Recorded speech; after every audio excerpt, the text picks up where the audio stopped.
In today's video, I'm going to teach you how to create inventory items in QuickBooks Online. We'll walk through this process step by step so you can make sure your products are set up correctly and your inventory stays accurate. Having your items properly created from the start will save you a lot of time and headaches later, especially when it comes to invoicing, purchasing, and reporting. First, let's get to the products and services list, which is where all of your items live in QuickBooks Online. Start by clicking the gear icon, also known as the settings icon, in the upper right corner of your QuickBooks screen. From the menu that appears, look for the option called Products and Services and click on it. This opens the main page where you can see all the items you've already set up and where you'll create any new ones. Now, let's create a new inventory item. On the Products and Services page, click the New button. A panel or window will open asking what type of item you want to create. From the options available, choose Inventory.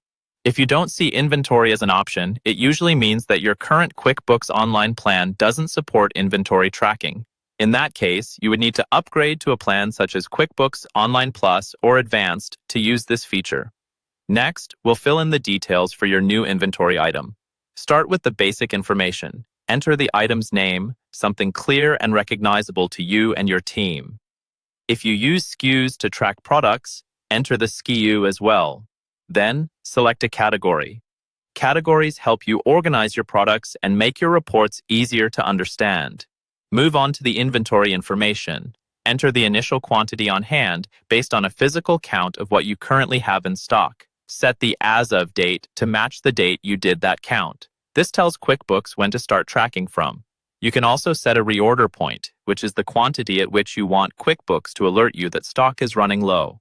Then, choose the correct inventory asset account so the value of this item is tracked properly on your balance sheet. Now fill out the sales information. Add a description that will appear on your invoices and sales forms. Enter the default sales price or rate you normally charge customers and select the appropriate income account to record the revenue. Then, complete the purchasing information. Add a description for purchase forms so your vendors understand what you're ordering.